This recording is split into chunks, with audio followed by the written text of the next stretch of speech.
스마트머니의 선택입니다. 오늘 김종효 애널리스트님과 함께하겠습니다. 안녕하세요. 네, 안녕하십니까? 네, 먼저 삼성 에버랜드 상장을 한다고 발표했는데 에버랜드 같은 경우는 삼성그룹에서도 좀 지배 구조상 중요한 위치에 있는데 이 상장의 이유는 어떻게 됩니까?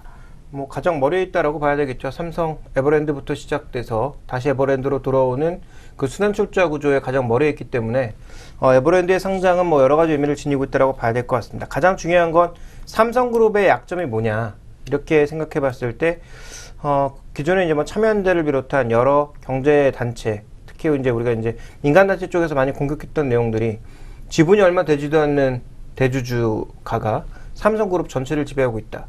그러니까 그들의 재산이 지분 구조로 봤을 때 1조 원도 채 되지 않는데 전체 삼성그룹 100조 원 넘는 삼성그룹을 지배하고 있다. 이런 얘기들을 많이 언급을 했었거든요. 그래서 이런 것들을 해소하는 과정이 좀 필요하다라고 보여지고 있고 그 과정에서 대부분 다른 그룹들은 다 지주회사 체제로 갔습니다. 삼성만 지금 유일하게 지주회사 체제로 가지 않았거든요. 그동안 이건희 회장 때는 이것은 어느 정도 방어하는 모습이었습니다만 이건희 회장 사후에 현재 제 3세대로 넘어갔을 때 경영에 있어서는 지배그룹 그 지배구조를 좀 더 확실하게 하기 위한 지주회사 체제가 나타날 가능성을 그동안 높게 봤었고요. 이러한 과정에서 비상장사 중 어떻게 보면 지배구조 핵심 종목인 삼성 SDS와 삼성 에버랜드가 성장되는 과정이 이어지고 있다 이렇게 좀 봐야 될 것 같습니다. 그래서 삼성이 어차피 순환출자 구조도 끊어야 되는 시기이다 보니까 순환출자 구조도 끊고 지배구조도 확실하게 하는 과정에서 현재 상장이 되고 있는 상황이고요. 그러다 보니까 에버랜드 같은 경우에도 안에 사업부가 굉장히 많거든요. 대표적으로 이제 에버랜드가 있고요. 그 안에 또 이제 의류사업부, 제일모직에서 뛰어서 가져간 의류사업부가 있고 또 하나 있는 사업부가 이제 레저사업부, 건설사업부 이런 것들이 있습니다. 그리고 이런 다양한 사업부들을 또 어떻게 분열할 거냐의 문제에 또 달할 수 있기 때문에 굉장히 좀 다양한 이슈를 나올 수 있을 것으로 현재까지 시장에서 예상을 하고 있습니다. 네, 에버랜드의 상장의 이유 이렇게 좀 정리를 해볼 수 있었는데요. 그런데 이제 상장 이후에 시가총액이 몇 조다 계속 이야기가 나오고 있는데 이 상장의 효과 어느 정도로 보고 계신가요? 일단 시가총액 기준으로는 사람마다 평가가 다릅니다만 또 실제로 상장해보고 나서 시장의 평가를 얼마나 받을지는 좀 더 지켜봐야 되겠습니다만 KCC와 거래할 때 주당 140만 원대 이상에서 거래가 됐거든요. 그러니까 지금 상장하게 되면 아마 시가총액 기준으로는 실적은 이상 될 건 거의 확실하다라고 봐야 될 것 같고요. 다만 이제 거기다 프리미엄을 얼마나 얹어주느냐 정도의 차이가 될 것 같고 KCC 같은 경우에는 지분을 갖고 있고 삼성카드, 삼성물산, 삼성 SDI, 삼성전기 모두 조금씩 지분을 갖고 있기 때문에 오늘 지분을 갖고 있는 종목군들은 다 강세를 보여주고 있다. 그래서 지금 삼성그룹 같은 경우에는 지배구조에 대주주가 있는 것이 아니라 대부분 회사들이 있죠. 그러니까 개인이 시가총액 비중이 커진 삼성그룹을 소유할 수 없으니까 자사주 개념이라든지 아니면 관계회사의 지분 확보를 통해서 지배구조를 이어나가는 그런 모습이 삼성그룹의 지배구조였는데 이런 종목군들이 모두 강세를 보여주고 있다라고 봐야 될 것 같습니다. 그래서 현재 시장에서 나오고 있는 얘기의 핵심 중에 하나는 뭐냐면 에버랜드 회사들이 갖고 있는 에버랜드의 지분을 팔아서 그것으로 다시 자사주를 사서 자신들의 지배 역량을 강화하고 삼성그룹 내 지배 역량을 강화하는 모습으로 갈 것이다. 이런 얘기가 나오고 있고요.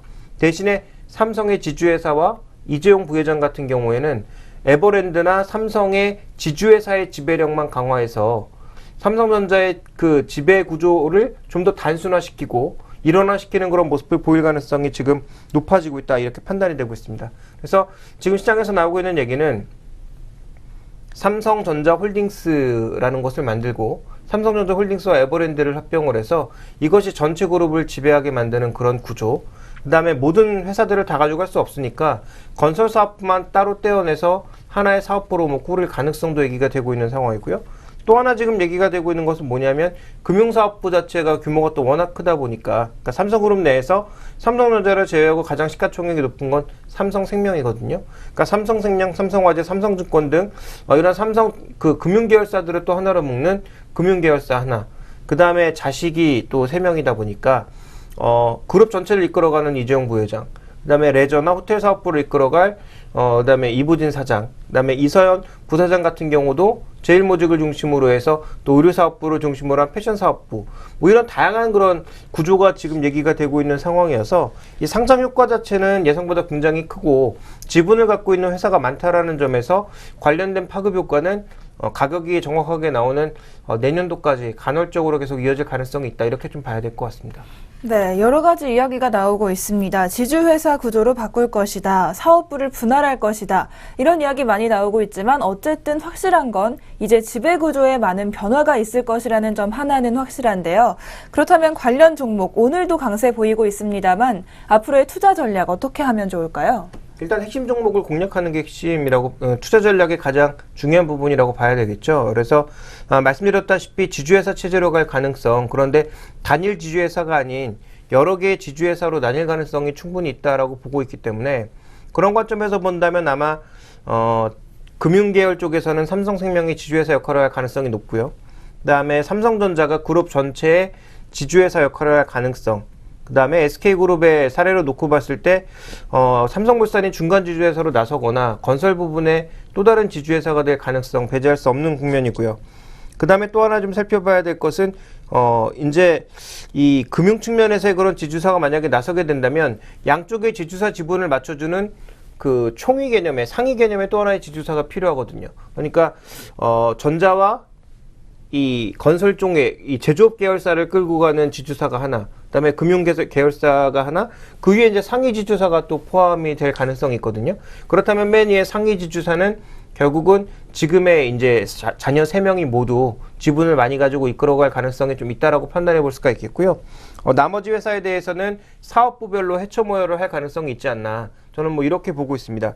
그런 관점에서 본다면 여전히 삼성생명과 삼성전자, 삼성물산이 저는 핵심 종목으로 판단하고 있고, 예전에 드렸던 말씀대로 이 세 종목에 대한 장기 매수 관점은 이어가야 된다. 언제까지?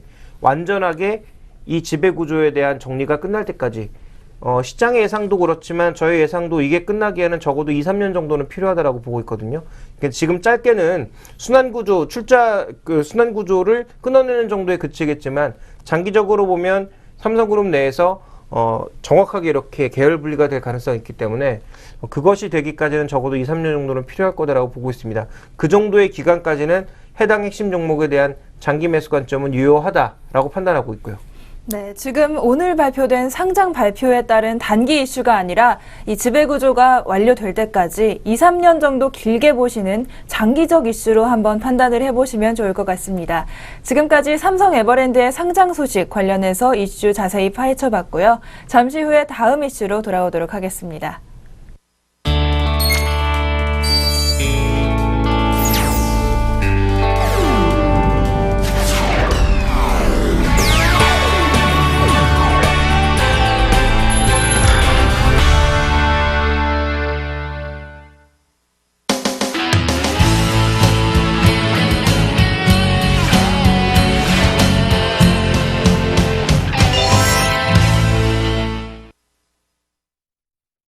스마트머니의 선택 함께하고 계십니다. 다음 이슈는 바로 글로벌 이슈를 살펴볼 텐데요. 미국 시장이 어제 다우지수, S&P 지수 모두 장중 또 최고치 경신하면서 좋은 모습 보여주고 있지만 은행주는 다소 소외되고 있는 모습을 보여주고 있습니다. 은행주 과연 어떤 일이 있었던 건지 한번 자세히 살펴보도록 하겠습니다. 은행주 이렇게 소외되어 있는 이유는 우선 어떤 것들 때문인가요? 일단 한마디로 요약해보자면 실적 때문이라고 봐야 될 것 같고요. 좀 더 이제 길게 말씀드리자면, 금리와 관련된 여러 가지 요인들이 좀 섞여 있다라고 봐야 될 것 같은데요. 먼저 준비된 그림을 보시면 미국의 은행 업종, 이 시간을 통해서 언급드린 적이 있습니다만, 올해 3월 달까지만 하더라도 시장의 주도주였습니다. 준비된 그림에서 보시는 것처럼 이 기간까지 보면, 전체적인 시장의 수익률을 상회하는 모습을 보여주면서 시장을 이끌어왔던 대표적인 업종이었거든요. 또 미국 내에서 시가총액 비중도 가장 높고요. 그런데 3월 이후에 탄력이 급속도로 좀 둔화가 되면서 결국은 시장 수익률 대비해서 오히려 하회하는 모습, 지금도 꾸준하게 시장 수익률과 격차를 나타내고 있는 그런 모습이 연출이 되고 있습니다. 정확하게 보면 3월 달에 필라델피아 은행 업종이 고점을 치고 그때부터 빠르게 저점도 낮추고 고점도 낮추는 그런 트렌드를 보여주고 있는데요. 최근에 매일 조금씩 반등은 시도하고 있습니다만 그 반등의 폭이나 질이 시장이 만족할 만큼의 반등은 아니다라고 봐야 될 것 같고요. 그 다음에 조금 전에 말씀드렸던 대로 이미 가장 먼저 나타났던 것은 뭐였냐면 두 번에 걸친 금리의 급하락 구간이라는 거죠. 연초에 한번 있었고요. 연초에 하락한 구간에서는 한 2.7%, 올해 생각하고 있는 미국의 성장률 부근 정도에서의 횡보였기 때문에 큰 반응이 없었지만 이것이 이제 4월, 5월로 넘어가는 구간에서 2.4% 수준까지 또 한번 레벨 다운되고 있죠.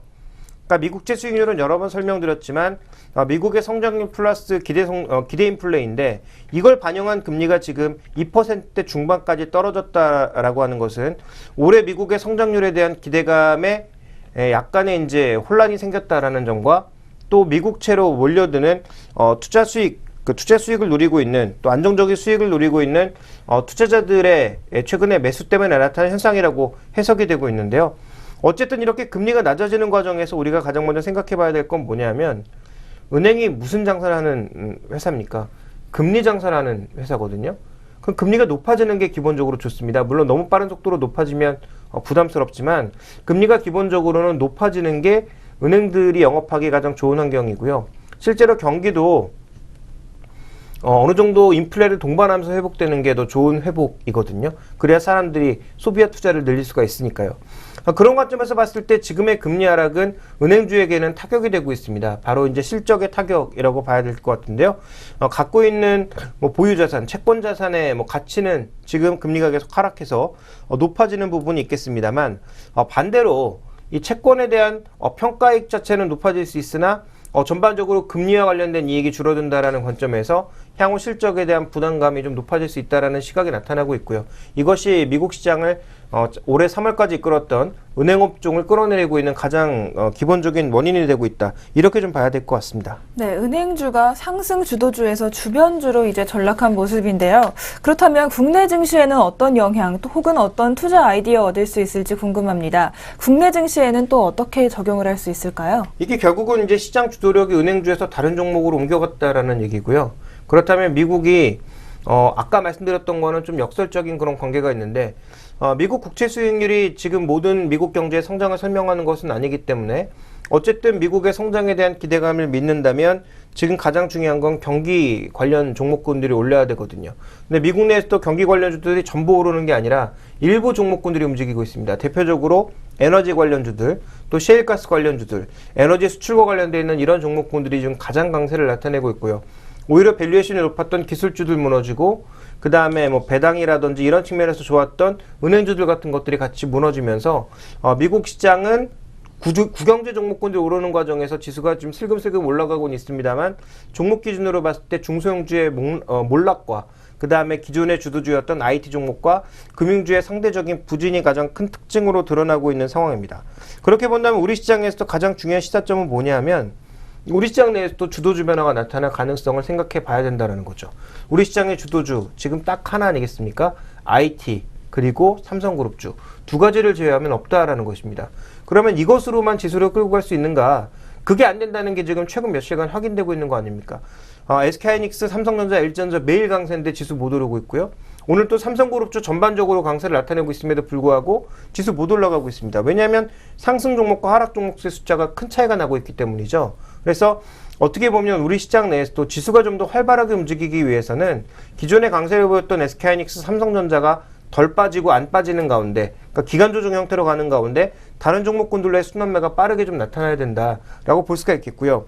만약에 미국 시장처럼 이렇게 건전한 순환매, 은행주가 이끌어가다가 이것을 다시 에너지주가 받고 또 신흥기관에서는 중소형주나 아니면 기술주 쪽으로 탄력이 약간 돌았다가 다시 또 에너지주로 돌아가는 이런 선순환 구도가 나타나지 않는다면 우리 증시의 레벨 상승은 굉장히 어렵다. 그런 관점에서 여러 번 언급드렸지만 ECB의 대책이 과연 조선주, 화학주, 철강주와 같은 경기재를 자극하면서 시장을 이끌어줄 것인지가 중요하다. 또 외국인들의 매수가 그런 종목까지 파급되는 여부가 중요하다라고 여러 번 강조드려서 말씀드리고 있습니다. 네, 최근 2000선 부근에서 이렇게 지지부진한 상황, 주도주 변화로 좀 꾀해보아야 한다 이런 말씀을 해주셨습니다. 그 다음으로 또 하나의 글로벌 이슈 알아보겠습니다. 중국이 자체 개발한 GPS 시스템을 파키스탄에 수출을 했다고 합니다. 이 이슈 과연 어떤 의미일지 궁금한데요. 이거 어떻게 바라봐야 할까요? 지금 중국이 그리고 러시아가 서방 국가들과 최근에 여러 가지 갈등이 나타나고 있죠. 물론 무력 갈등은 아닙니다. 경제적인 갈등이라든지 정치적인 갈등이 많이 나타나고 있는데요. 이런 관점에서 앞으로 좀 확대해 보면 여러 가지 산업이나 분야에서 갈등이 나타날 수 있다. 그래서 최근에는 뭐 중국은 일본과 필리핀과 뭐 동남아시아와 지역 갈등, 그다음에 뭐 영공권 갈등 이런 것들이 나타나고 있는데 앞으로 또 하나 갈등으로 나타날 수 있는 게 바로 GPS, 즉 지리 시스템에 관련된 갈등이 아닐까라고 보고 있습니다. 그렇게 보고 있는 이유는 지금 중국이 자체 개발한 시스템 이름이 베이더우 프로젝트라고 하는 겁니다. 이 베이더우라고 하는 게 이제 한문을 그대로 읽으면 북두거든요. 북두 칠성할 때 그 북두인데 결국은 위성을 만들어서 위성을 띄우고 그 위성으로 전 세계의 지리 정보를 중국이 장악하겠다라고 하는 것입니다. 지금은 미국이 거의 100% 장악하고 있거든요. 그러니까 우리나라 지금 쓰고 있는 GPS 시스템도 우리나라 게 아닙니다. 우리나라 위성이 아니라 미국 위성 시스템을 빌려다 쓰고 있는 거거든요. 거기다 이제 또 대항하고 있는 게 유럽의 갈릴레오 시스템이라고 하는 게 있고요. 그 다음에 러시아도 또 하나 있습니다. 그래서 지금 러시아, 그 다음에 중국, 유럽, 미국 이 네 군데에서 지금 민간 군사용 GPS 시스템이 계속 격돌하고 있단 말이죠. 그러면 평소에 영광관계를 봤을 때 유럽과 미국이 한편, 중국과 러시아가 한편을 이루어서 이와 관련된 헤게모니 싸움이 벌어질 가능성도 배제할 수가 없는 게 지금 중국 기업들이 글로벌화되고 있는 것들이 한두 개씩 나타나고 있는데요. 중국의 항공기술의 발전과 더불어서 우주항공기술의 발전과 더불어서 최근에 추진되고 있는 것을 보면 이 사업이 준비된 그림에서 보시는 것처럼 향후 위성 프로젝트만 하더라도 2020년대가 왔을 때 4천억 위안, 우리 돈으로 60조 원이 넘을 것으로 예상이 되고 있는 큰 산업이고요. 여기다가 또 하나 이제 부가 산업으로 떠오르고 있는 게 이런 GPS를 활용할 수 있는 기기들, 즉 화웨이를 중심으로 해서 스마트폰과 연계된 지리 시스템, GPS 시스템을 이제 미국 거 쓰지 않고 중국 자체 걸 쓰겠다라고 하는 거고요. 방금 뉴스에서 언급해 주신 것처럼 스리랑카 같은 데는 이미 중국 걸 쓰기로 했고요. 그러니까 동남아시아 쪽에 예를 들어서 중국 시스템 자체가 안착되기 시작한다면 이것을 중심으로 해서 사업을 하는 굉장히 다양한 업체가 생길 가능성이 있다라는 것이고 현재 미국 것을 사용하고 있는 아시아권 국가들이 과연 중국 걸 사용할 거냐 또 미국 걸 사용할 거냐라는 그런 미묘한 갈등이 벌어질 가능성도 배제할 수가 없다라는 것이고요. 그 다음에 지금 태국의 일부 택시 같은 경우에도 중국의 이 북두 시스템을 쓰고 있거든요. 그래서 이런 관점에서 봤을 때 향후 갈등 관계의 확장 가능성이 충분히 있다. 그리고 이 산업 자체는 굉장히 커질 가능성이 있다. 이 두 가지를 우리가 좀 주목해서 봐야 될 것 같습니다. 그러니까 우리에게는 어떻게 보면 위기이자 기회가 될 수 있는 거죠. 이 해당 산업에 참여함으로써 관련되어 있는 기기나 부가 산업들이 워낙 많으니까 여기에 참여해서 얻어낼 수 있는 플러스 알파가 있는 반면 반대로 미국의 심기를 건드려서 좋을 건 없거든요. 지금 중국과 미국 사이에서 우리가 굉장히 미묘하게 끼어 있습니다. 그러니까 미국의 MD 시스템 이 얘기가 나오면 중국에서 대놓고 지금 불만을 표시하고 있는 상황 아니겠습니까? 이런 가운데서 예를 들어서 이런 GPS 시스템이라든지 미국과 중국이 계속 경합 관계를 벌이고 있는 이런 관계에서 과연 우리가 어디 쪽에 손을 들어주는 것이 한국의 이익이 될지 이런 것들이 아마 이제 정치 의사 결정에 있어서 굉장히 중요한 부분이 된단 말이죠. 어쨌든 뭐 그런 정치적인 얘기는 여기서 나눌 얘기도 아니고 저도 잘 모르는 부분이니까 우리가 나눌 얘기의 핵심은 결국 이 베이더우 시스템의 발전에 따라서 한국 기업들이 얻을 수 있는 이익이 있느냐 이 부분에 좀 초점을 맞춰볼 필요가 있다고 좀 판단하고 있습니다. 네, 말씀해주신 대로 위기와 기회가 공존하는 상황에서 위기 쪽은 좀 정치로 넘기고 기회에 좀 집중해 보도록 하겠습니다. 기회에 집중한다면 국내 관련주들 좀 꼽아볼 수 있을 것 같은데요. 어떤 것들 있습니까? 뭐 지금 우리나라 위성 관련주로 뭐 꼽히고 있는 게 세트랙아이, 뭐 한양 ENG를 비롯해 중소형주들이 굉장히 많은데요. 실제로 이들 종목이 나로 이제 발사기가 나올 때마다 뭐 엄청나게 시세를 뿜었다가 뭐 약세를 보이기도 하고 제자리에 돌아가는 그런 모습이 나타나고 있습니다만 이들 종목이 본격적인 뭐 수혜주라고 꼽기에는 어려울 것 같습니다. 뭐 물론 해당 위성에 뭐 들어가는 부품일 수도 있겠습니다만 시가총액 규모라든지 기술력 차이를 봤을 때 뭐 별로 해당되는 건 없는 것 같고요. 우리나라가 지금 글로벌 시장에서 가장 뒤처지고 있는 기술 중에 하나가 바로 우주항공 기술이거든요. 이 우주항공 기술에 그나마 상장되어 있는 기업 중에서 많은 신경을 쓰고 있는 곳은 한국항공우주 하나 정도밖에 없다라고 봐야 될 것 같고요. 그런 관점에서 이제 본격적으로 이제 관련주라고 볼 수는 없겠습니다만 그나마 연관을 좀 지어보자면 억지로 연관을 지어보자면 이런 종목군들이 갖고 있는 기술력이라든지 향후 개발 계획이라든지 이런 것들이 조금 연관 종목이 아닌가라고 볼 수가 있을 것 같고요. 다만 실제로 이와 관련된 흐름을 이어나가기 위해서는 굉장히 장기적인 시각이 필요하다고 보고 있고, 또 하나 이제 삼성전자인데요. 삼성전자도 결국은 뭐 반도체, 스마트폰으로 서서히 한계가 드러나고 있는 국면이기 때문에 결국은 부품만으로 먹고 살 수 없는 상황에서 다른 산업들에 대한 발을 넓혀 나갈 수밖에 없는 국면입니다. 그렇게 본다면 삼성전자 같은 경우에도 이와 관련된 통신 장비 시장 쪽에 과거부터 이미 관심이 있어 왔고요. 그런 관점에서 관련된 부품이나 또 완제품의 생산 가능성을 염두에 두고 우리가 좀 접근을 한다면 그나마 관련주로서는 이 정도로 꼽아볼 수 있지 않을까. 그래서 나머지 이 중소형주에 대해서는 뭐 이와 같은 관련주라고 좀 꼽기는 어려울 것 같고, 이런 대형주들을 중심으로 좀 장기적인 시각, 과연 우리나라 기업들이 얼마만큼 이쪽에 연관을 가지고 참여하는지 여부를 잘 살펴보실 필요가 있습니다. 네, 다양한 중소형주 있지만 좀 대형주 중심으로요. GPS 관련 산업 얼마나 연결될 수 있을지 주목하시기 바랍니다. 지금까지 세 번째 이슈까지 살펴봤고요. 잠시 후에 동방박사의 종목 신호등 시간 시작하겠습니다.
동방박사의 종목 신호등 시간입니다. 시청자 여러분께서 종목 고민 있으시다면 리치맵 홈페이지에 동방박사 종목 신호등 게시판에 올려주시면요.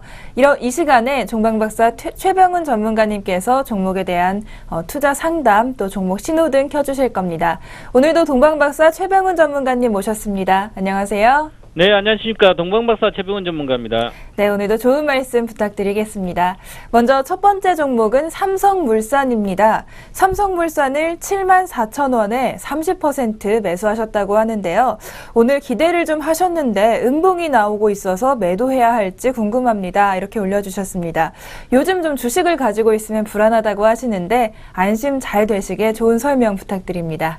네, 삼성물산은 오늘 또 시장의 이슈로 떠오르는 종목이죠. 지난번에 삼성 SDS의 상장 이슈가 있었고요. 오늘은 에버랜드의 상장, 그러면서 삼성 그룹의 어떤 구조 개편에 대한 이슈가 시장에 반영이 되고 있습니다. 요즘 시장에서는 코스닥은 급락하고 있고 거래소의 실적이 좀 우려되는 것들은 뭐 한번 빠지기 시작하면 1-20%는 쉽게 빠지는 그런 구조입니다. 하지만 지금의 시장에서 안정된 종목들은 삼성그룹주 정도 하고 LG전자, LG생활건강이라든지 몇 개 종목 빼면 사실 올라가는 게 별로 없죠. 그래서 오늘은 특히 삼성그룹주 중에서 삼성물산이 가장 많이 오르고 있습니다. 현재 상태에서 이게 왜 그러냐면 삼성그룹의 어떤 구조 개편의 핵심은 삼성전자와 삼성물산이 한가운데 있습니다. 그래서 어떤 그 중에서도 그러고 삼성그룹주 중에서도 실적이 향후에 개선될 수 있고요. 한 1-2년 동안 실적에 대한 우려보다는 실적 개선에 대한 기대가 있는 종목이 또 삼성물산입니다. 그래서 오늘 또 4.66% 현재 올라가고 있는데 한번 이제 전반적으로 이렇게 급등했지만 다시 빠지지 않을까. 요즘은 뭐 급등한 거 따라잡으면 거의 손실을 보는데 대다수 종목이. 근데 그렇더라도 현재 가격은 충분히 들어가도 되고요. 그 다음에 갖고 있으시면 지금 갖고 있으니까 홀딩해도 되는 그런 구조다. 그래서 제가 이제 목표가를 보는 게 있는데 현재 상태에서는 이렇게 주가가 많이 올랐더라도 주봉으로 봐도 많이 올랐죠, 그죠? 하지만 실적이 개선되고 있는데 이 실적이 개선되는 주요한 이유가 뭐냐면 투자 포인트를 한번 보게 되면 결국은 작년에 해외에서 수주를 많이 했거든요. 7개국에서. 그런데 그게 구조적인 어떤 개편, 이제 해외 발주처와 건설사가 파트너링을 강화해서 수주를 많이 했기 때문에 향후에 이것은 계속 좀 이어지지 않을까. 그래서 삼성물산에 대한 어떤 이제 실적에 대한 우려는 크지 않다. 개선될 거다. 그리고 하반기에 또한 수주에 대한 모멘텀이 있는 상태입니다. 그리고 올해 예상 실적 기준 하면 PER 9배, PBR 0.9배인데 자산 가치로는 뭐 저평가돼 있지만 수익 가치로는 좀 높은 편이죠. 하지만 이 종목도 그렇듯이 이제 조선주처럼 마찬가지로 수주에 대한 모멘텀으로 주가가 움직이고 지금 현재는 삼성그룹 구조 개편에 대한 자산 가치로 해서 움직이는 거죠. 그래서 괜찮은 이제 실적과 이슈도 괜찮고 수급도 지금 양쪽에서 외국인과 기관들이 순매수를 지속하고 있습니다. 그래서 수급도 좋고요. 그래서 한번 차트를 보시게 되면 이렇게 지금 이렇게 시작을 해서 6만 초반부터 계속 올라가고 있습니다. 박스권을 매물대 가장 큰 매물대 돌파하고 엄봉이 하나밖에 안 나왔습니다. 주봉상으로 보시면. 그래서 다시 가다가 엄봉이 한 개 나오더라도 그때 이익 실현하든지 단기적인 투자는 그리고요. 다시 지지선이 하늘색 선 하늘선을 지지를 해주면 결국은 계속 돌고 가도 된다. 현재 상태는 계속 홀딩하는 구조고요. 계속 뭐 진입해서 계속 가도 되는 그런 구조다. 그리고 가일건들하고 거래도 많이 실리기 때문에 특별한 문제가 없고요. 월봉으로 보면 이제 고가 근처에 매물대가 있는데 지금 한 78,000원입니다. 그래서 지난번에 제가 종목 신호등 1차 목표가가 7만원 초에서 78,000원이라고 그랬습니다. 지금 오늘 77,200원 찍었는데요. 그래서 목표가 근처에 와 있습니다. 그대로 조정받더라도 다시 추가적인 상승하지 않겠나 시장이 괜찮죠. 그래서 위에 목표가는 92,500원 고가인데 2011년도에 이거에 근처에 가서 한 87,000 정도를 목표가로 보면 될 것 같고요. 그래서 물론 손절가는 단기적으로 보시면 손절가는 7만 원을 반드시 유지해야 된다. 그래서 22평선 여기서는 유지해 줘야 된다. 그래서 손절가는 한 7만 원 정도 이렇게 잡아 드리도록 하겠습니다. 네, 목표가 87,000원, 손절가 7만 원 잡아주셨는데요. 그렇다면 삼성물산의 종목 신호등은 어떤 불인가요? 네, 초록 신호등 켜드리고요. 그냥 홀딩하고 아니면 뭐 매수해도 되는 구간이다 이렇게 말씀드리겠습니다. 네, 이미 주가 많이 올랐지만 그래도 안심하셔도 된다는 초록 신호등 켜주셨습니다. 그렇다면 다음 종목 알아보겠습니다. LG생활건강인데요. 지난주 종목 신호등에서 초록색이라고 말씀을 해주신 종목이죠. 그래서 49만 원에 10% 매수하셨다고 하는데요. 역시 장이 좋지 않은 상황에서도 LG생활건강은 잘 올라가고 있었다고 합니다. 그런데 이제 이익을 실현하고 싶은데 얼마에 팔아야 할까요? 라고 질문 올려주셨습니다. LG생활건강 지금 시점에서는 어떻게 보시나요? 네, 좋습니다. 지난주 제가 목요일 날 정도에 사실 급락하고 있어서 어떤 분이 상담을 요청해서 제가 오히려 사는 구간이다. 그래서 초록 신호등 켜드렸는데 그 다음부터 급등하고 있죠. 지금 그런데 현재 상태에서 이 종목 지금 이 3일 동안 급등하고 있는데 이유가 다 있습니다, 이게. 그리고 주봉도 보시면 이제 올라가고 있고요. 월봉을 보면 아직까지는 좀 더 올라가서 조정 받아야 되겠지만 일봉상으로 아주 좋은 구조입니다. 그죠? 그래서 이 종목이 LG 생활건강에 뭐 하는 회사냐면 결국은 생활용품 있죠. 생활용품하고 화장품 사업을 영위하는 회사인데 LG 그룹사 거죠. 그런데 이 대표적인 내수주입니다. 내수주라는 것은 국내에서 주로 소비하는 내수주고, 그리고 원재료 대부분의 어떤 화장품이라든지 생활용품의 원재료는 해외에서 수입을 하기 때문에 또한 그리고 외화부채가 많은 회사죠. 그래서 원화값이 원달러 환율이 내려가면 원화값이 강세일 때 수혜줍니다. 그리고 또한 여름에 특히 매출이 많이 발생한 여름 관련주입니다. 그래서 지금 날씨도 무지하게 덥죠. 그것처럼 이 회사는 더운 날씨에 빙가류도 있기 때문에 결국은 수혜를 받을 수 있고요.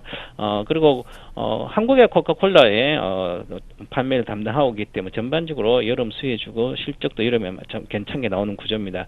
그래서 과거에 주가가 이렇게 많이 내려왔다 이제는 반등을 하고 있지만 그래도 결국은 이 회사가 실적이 좋아져야 되죠. 그동안 안 좋았다가 1분기 기점으로 해서 이제 바닥을 찍었지 않나. 그래서 하반기에 특히 2분기보다는 2분기부터 시작해서 하반기에 실적이 확실히 개선된다. 그래서 또한 이제 실적 개선주니까 바닥에서 턴하면 이제 리스크는 크지 않겠죠. 그리고 해외 M&A에 대한 모멘텀이 계속 상존해 있습니다. 해외 쪽에 관련된 회사를 인수를 해서 그것을 흑자를 해서 키우는 그런 걸 성공을 하고 있습니다. 이 회사는. 그래서 좋은 구조에 놓여 있고요. 그래서 모멘텀이 있으면 또 주가는 올라가죠. 그리고 현재 이 회사도 PER이 높은 구조인데, 그런데 PBR 밴드로 보면 PER 밴드 수익 가치로 보면 한 28배 정도까지 가도 무난한 구조다. 그래서 아직도 상승 여력이 충분히 있는 구조고요. 지난번에 제가 지난번에는 이제 계속해서 목표가 어느 정도까지 알려드렸는데 한번 차트 보고 목표가를 한번 설정을 해보도록 하겠습니다. 지금 이제 일봉 차트를 보시면 계속 하고 있는데 가다가 이 종목은 빠질 때 시원스럽게 빠집니다. 이때. 그죠? 그런데 지금 현재 가고 있기 때문에 현재 상태는 53만 8천원인데 어느 정도 지난번에 제가 52만원 정도의 단기 목표가 제시를 하고 그 다음에는 58만원, 62만원까지 장기적으로 62만원인데 일단 현재 상태는 잘 가고 있으면 보고요. 자, 주봉으로 보면 목표가가 여기 있죠. 매물대가 목표가라 그랬죠. 그죠? 그래서 여기가 57만원 정도 됩니다. 57만 내외거든요. 그래서 57만원 정도 내외에서 목표가를 보고 주봉으로 좀 더 들고 가다가 그도 가열권에 들어갔죠. 가열권 들어갔다는 것은 시세가 좋은 구간이다. 그래서 괜찮은 구조고요. 단기적으로 월봉을 좀 길게 보면 하락하고 나서 반등하죠. 그러면 가다가 어느 정도 가서 조정을 받고 가야 되는 거죠. 정상적으로.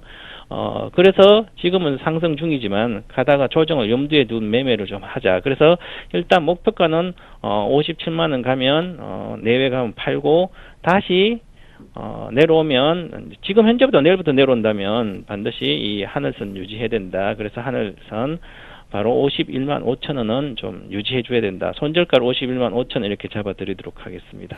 네, 지난주에 제시해 주신 목표가보다 목표가를 조금 더 올려서 잡아주셨는데요. 그렇다면 LG생활건강의 종목 신호등 어떤 불인가요? 네, 초록 신호등 켜드리도록 하겠습니다. 네, 안심하고 조금 더 가지고 계셔도 된다는 초록색 불 켜주셨습니다. 마지막 종목 알아보겠습니다. 테크윙입니다.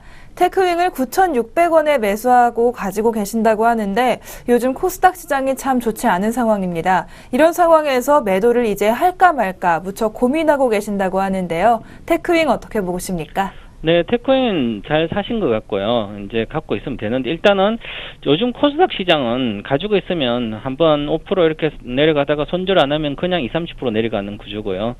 상당히 어려운 시장이 계속되고 있습니다. 오늘도 많이 빠졌다가 지금 좀 아직은 회복을 못하고 있는 상태입니다. 그래서 코스피 대형주도 뭐 좋은 거 몇 개 없지만 코스닥은 뭐 대다수가 나쁩니다. 하지만 코스닥 종목 중에서 이렇게 장이 이렇게 안 좋더라도 이 현재 우상향하고 있는 이런 종목들이 있죠. 이런 게 바로 성장성 있는 상태에서 실적이 개선되는 그런 종목들입니다. 그래서 현재 상태에서는 주가가 가다가 계속 엄봉도 주고 양봉도 주고 시세 탄력이 지금 여기 저항을 받고 있지만 주가를 이렇게 보시면 아직도 바닥권입니다. 주봉상에서 이제 전고점의 돌파를 여부를 하는 바닥권이기 때문에 좀 올라왔으니까 최근 들어 좀 조정받더라도 추가적인 상승이 충분히 나올 수 있다. 그리고 가열권이기 때문에 불꽃 잔치집이다. 그래서 가고 있는 상태다. 시세는 월봉을 보더라도 이제 박스권 상단에 와 있는데요. 월봉에 22평선이 우상향을 돌아섰기 때문에요. 전반적으로 가열권에 가고요. 괜찮지 않겠나. 그 저 위에까지 가지 않겠나 이렇게 보여지는. 그러면 이렇게 가야 될 이유가 있어야 되죠. 모멘텀이나 투자 포인트가 있어야 되는데 그 투자 포인트를 한번 보고 말씀을 드리면 이 생소한 종목이죠. 테크윙은 무슨 회사냐면 반도체 후공정 테스트 보조 장비인 핸들러 제조업체입니다. 그래서 핸들러 제조업체인데 이게 뭐냐면 핸들러가 칩 및 뭐 반도체 칩이나 모듈 있죠. 이런 테스트 장비를 삽입해서 검사를 위한 일정한 온도, 환경을 조성해가지고 양인지 불량인지를 분류하는 그 역할을 하는 겁니다. 그래서 핸들러 칩에 따라서 메모리용이 있고요. 비메모리용인데 지금까지는 메모리용에 주로 생산했습니다. 그래서 생산하면서 전반적으로 글로벌 메모리 테스트 핸들러 분야에서는 MS 50% 차지하는 1등 회사입니다. 그런데 가장 중요한 것은 실적이 좋아지고 있는데 2년 동안 가격이 안 좋았다. 이제는 좋아지고 있습니다. 하지만 성장성이 있어야 되죠. 이 성장성이 어디에 있냐면 이 회사는 이제 2분기부터 비메모리용 테스트 핸들러를 매출이 이제 일어나고 있습니다. 그래서 이쪽이 향후에 메모리 쪄서 MS 50% 차지했듯이 비메모리로 진출하고서 거기에다 매출이 발생하고 있기 때문에 그에 대한 또 MS를 급격히 확대해 나갈 것으로 보입니다. 그러면 결국은 성장성이 아주 높아진다는 거죠. 그래서 이 회사의 성장성은 비메모리 반도체 테스트 핸들러 장비를 납품해서 하는 성장성이 충분히 있다 이렇게 보시고요. 올해 실적으로 봤을 때는 2014년 매출로 봤을 때 한 40% 정도 작년보다 증가될 것으로 보이고 영업이익도 작년 대비 한 100% 정도 증가된다. 이렇게 하면 상당히 실적이 급성장하는 거죠. 그래서 현재 PER을 보면 한 7배 정도 되고 시장보다 낮죠. 그리고 자산가치 PBR 보면 1.3배.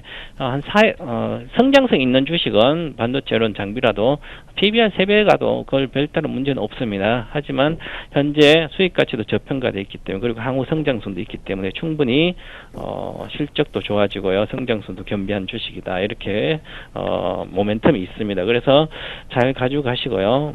그 다음에 목표가를 한번 잡아보도록 하겠습니다. 그래서 지금 우상향하고 있는 목표가는 전고점에서 왔는데 이 종목이 이까지는 기본적으로 이 거래가 있죠. 그죠? 이까지 한번 가지 않겠나 그렇게 보이고요. 그래서 이 정도의 여기가 7,500원부터 7,800원 사이거든요. 그래서 7,500원 정도 단기적 목표가를 보고요. 이 8,680원 고가인데 그 이후에 7,500원 가면 다시 여기서 가면 8,200원 정도로 가지 않겠나 이렇게 보이고요. 그 다음에 가열권이기 때문에 시세 나는 구간이다. 그래도 적당하고요. 자, 그렇게 보시고 손절가는 여기서 일봉상으로 이렇게 보시면 6,900원에 사셨기 때문에 한 6,700원 정도는 반드시 유지해 줘야 되지 않겠나. 그래서 일봉상으로 22평선을 정도 유지해 줘야 된다. 그래서 종가 기준으로 6,700원을 손절가로 제시해 드리도록 하겠습니다. 네, 좋은 실적과 성장성을 겸비한 테크윙 이렇게 평가를 해주셨는데요. 테크윙의 종목 신호등은 어떤 분인가요? 네, 초록 신호등 켜드리겠습니다. 네, 테크닝도 안심하시고 가지고 계셔도 될 것 같습니다. 초록 신호등 켜주셨습니다. 지금까지 동방박사 최병훈 전문가님께서 세 종목의 종목 신호등 켜주셨습니다. 오늘 고맙습니다. 감사합니다. 네, 지금까지 동방박사의 종목 신호등 시간이었습니다.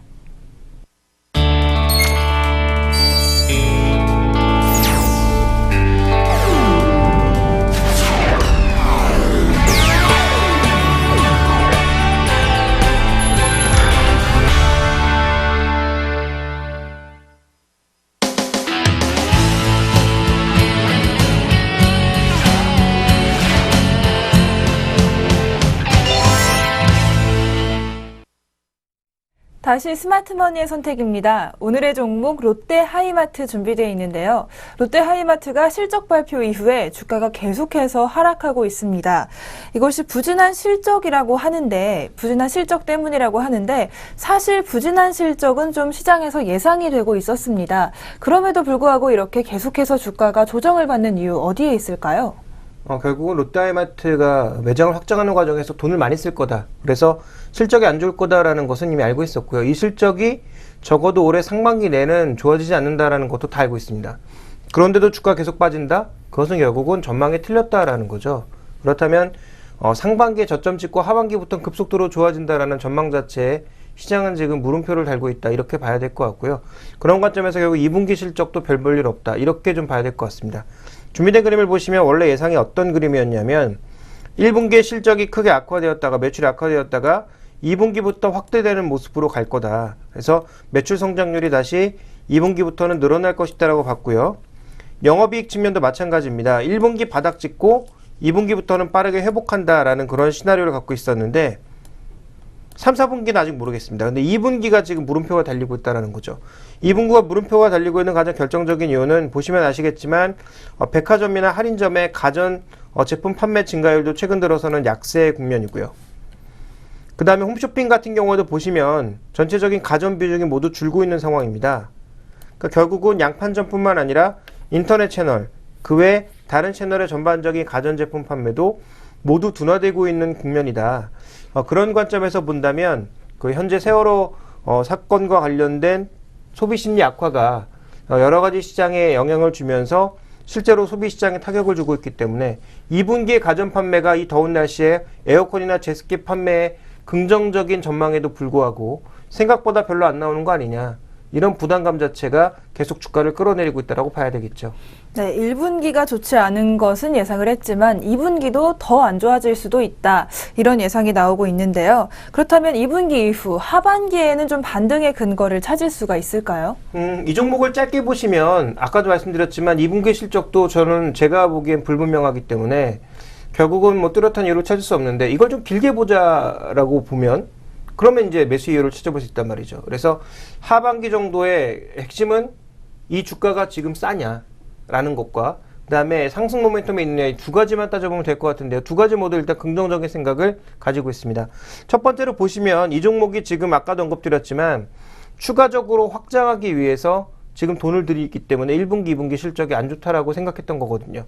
그러면 이 매장 확장이 언젠가는 매출로 들어오지 않을까요?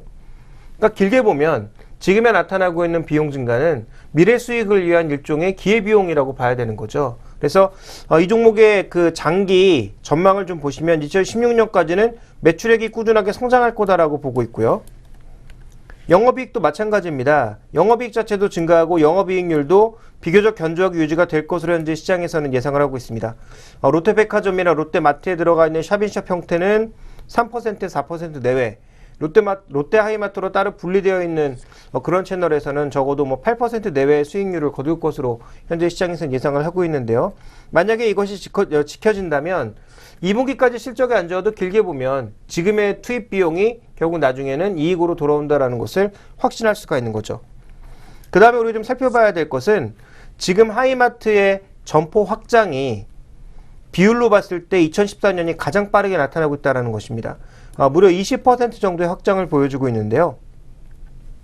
다른 점포들의 한번 사례를 볼까요? 이마트의 고속 출점 시기, GS 리테일의 고속 출점 시기, 그다음에 이런 주요 업체들의 고속 출점 시기를 보면 평균 PR이 얼마였냐면 17배에서 20배 사이였다는 얘기죠. 그러면 지금 롯데하이마트는 가장 고속 출점 시기다. 그런데 이제 가전이라고 하는 사업의 특성상 과거 이마트의 성장이나 GS 리테일의 성장 이런 것과는 조금 다를 수 있지만 어쨌든 지금 가장 빠르게 성장하고 있는 그 시기에 현재 PR을 비교해 봤더니 롯데마트의 PR은 최근의 주가 하락으로 인해서 10배 아래로 내려와 있다는 거죠. 그러면 그때 17배만큼은 가지 않는다고 하더라도 지금의 10배는 고속 성장 시기인데 단기간의 실적만 가지고 평가할 수는 없는 거 아니냐. 이렇게 좀 우리가 결론 지어볼 수 있지 않을까요? 그런 관점에서 봤을 때 분명히 부담감은 있습니다. 향후 신규 출점을 더하지 않을까? 또 신규 출점의 비용이 생각보다 더 나오지 않을까라는 그런 부담감이 있는 것은 사실이지만 현재 지금 주가가 비싸지 않다라는 점과 또 한 가지 짧게 보면 뭐 실적 여전히 어려워 보이지만 장기적으로 봤을 때 실적 개선 가능성이 높아지고 있다라는 점을 고려해 봤을 때 결국 양판점이라고 하는 가전 양판점이라고 하는 것은 면적이 넓어지고 많은 점포가 생기는 게 핵심이거든요. 물론 인터넷 판매도 있겠지만 인터넷 판매보다 롯데하이마트의 중심은 결국은 오프라인 판매에 있는 것이니까요. 그러니까 그런 관점에서 놓고 봤을 때 긍정적인 부분이 분명히 있다라는 거죠. 그래서 저는 지금 가격부터는 도망가기보다는 오히려 하반기에 좀 더 가격이 빠진다면 더 즐거운 마음으로 분할 매수 관점에서 접근을 해야 되지 않나라고 보고 있습니다. 네, 좀 분할 매수 관점 추천을 해주셨는데 지금까지 말씀을 듣고 투자를 할까 좀 고민을 한다면 좀 헷갈릴 것 같습니다. 실적은 확실하지 않지만 장기적으로 좀 성장성이 있다. 투자 전략을 이럴 때는 어떻게 가져가야 할까요? 그러니까 말씀드렸다시피 분할 매수라고 하는 게 결국은 실적에 불안정성이 있으니까 한 번에 살 수 없다라는 것을 방증하는 거거든요. 그러니까 예를 들어서 2분기 실적이 뭐 7월 한 중순 이후에 발표된다. 그러면 7월 중순까지는 뭐 트레이딩 정도를 한다든지 기술적 반등을 이용한 트레이딩 정도를 한다든지 그것도 자신 없으면 그냥 지켜봐야 되겠죠. 그러니까 2분기 실적까지 별로 안 좋아서 PR 기준으로 한 뭐 7배, 8배 정도 수준까지 주가가 하락한다. 그런데 이제 PR이라고 하는 거 상대 지표니까 1, 2분기 수익이 낮아지면 상대적으로 PR은 또 올라갈 수 있는 거거든요. 추정치가 바뀌면서. 그렇지만 제가 말씀드리고 싶은 것은 장기 추정치를 봐라. 그래서 올해 실적이 나쁘더라도 이것은 어떻게 보면 내년도에는 베이스 이펙트로 돌아올 거다. 그러니까 작년 1분기 대비해서 뭐 100% 증가 이런 형태로 돌아올 가능성이 높다라는 거죠. 그러니까 하반기에는 무조건 사야 된다라는 쪽으로 저는 보고 있습니다. 물론 증시에 무조건이라는 거 없고요. 100% 없습니다만 저는 현재 가격대보다 더 낮아진 가격에서는 성공 확률이 비교적 높다. 뭐 확률로 굳이 말씀드리자면 저는 80% 이상으로 보고 있기 때문에 현재 가격보다 낮은 뭐 6만원 초반대 가격대 혹은 5만원 후반대 가격대에서는 저는 뭐 적극적인 매수 관점 말씀드리겠고요. 포트폴리오 내 한 20-30% 정도는 담아도 되지 않을까라고 보고 있습니다. 네, 롯데하이마트 투자 전략 지금까지 말씀을 해주셨습니다. 비용 부담 좀 이어질 수 있다. 밸류에이션 매력 이야기를 해주셨는데요. 지금까지 롯데하이마트 투자 전략까지 알아봤습니다. 오늘 스마트머니의 선택 함께해 주신 애널리스트님 고맙습니다. 네, 지금까지 김종유 애널리스트님과 함께한 스마트머니의 선택이었습니다.